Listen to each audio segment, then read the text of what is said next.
Assalamualaikum warahmatullahi wabarakatuh. Saya Trinovianti.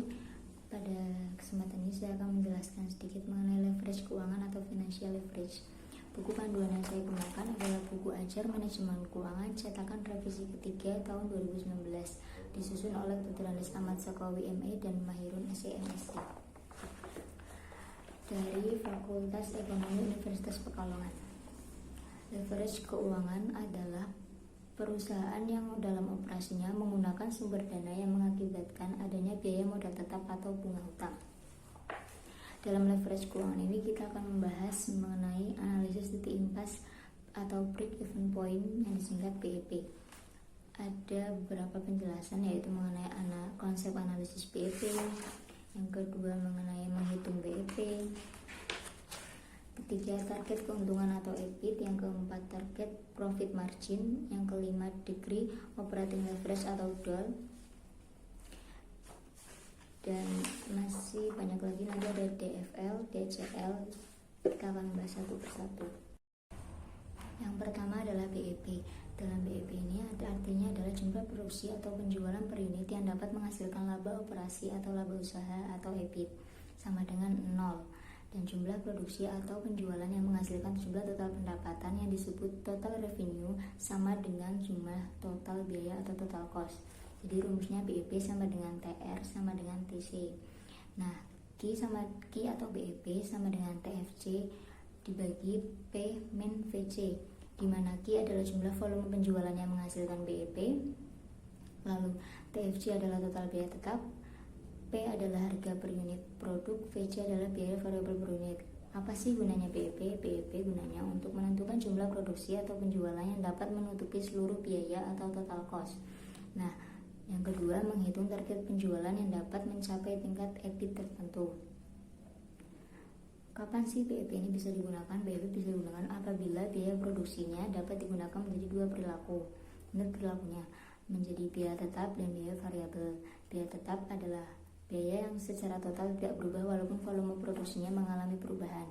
Biaya tetap ini juga bisa disebut dengan fixed cost. Sedangkan biaya variabel atau variable cost yaitu biaya secara total akan berubah secara proporsional dengan perubahan volume produksi. Akan tetapi dalam prakteknya ini terkadang ada biaya yang memiliki karakteristik biaya tetap juga memiliki karakteristik biaya variabel. Nah, biaya ini disebut biaya semi variabel. Biaya semi variabel dalam analisis BEP harus dipisahkan menurut unsur tetap dan unsur variabelnya dulu. Teknik pemisahan biaya semi variabel ada dua, yaitu metode high and low method dan regression method. Yang pertama high and low method, yaitu pemisahan biaya tetap dan variabel dengan metode dengan mencari titik terendah dan titik tertingginya.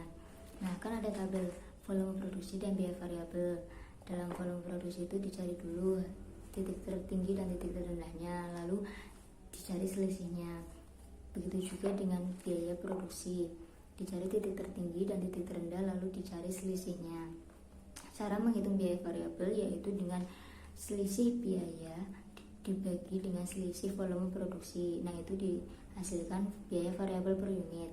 Sedangkan biaya tetap sama dengan biaya produksi terendah dikurangi biaya produksi terendah dikali dengan biaya variabel per unit. Itu hasilnya biaya tetap pertama. Nah, yang terendah yang kedua biaya tetap tertinggi, biaya produksi yang tertinggi dikurangi volume produksi tertinggi dikali dengan variabel per unit. Nah, hasilnya dari contoh tersebut diketahui bahwa biaya tetap sebesar 6 juta dan variabel sebesar 4.000 per unit.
hubungan analisis PEP dengan analisis leverage keuangan. Yang pertama, leverage operasi memberikan gambaran tentang persentase perubahan penjualan terhadap persentase perubahan EBIT.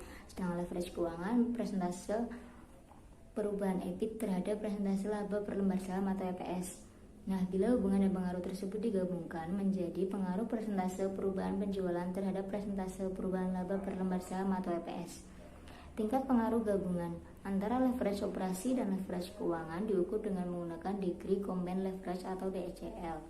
DCL sendiri rumusnya degree operating leverage dikali dengan degree financial leverage atau DCL sama dengan DOL kali DFL, atau bisa juga dengan DCL sama dengan Q dalam kurung P min V dibagi Q dalam kurung P min V dikurangi F dikurangi I.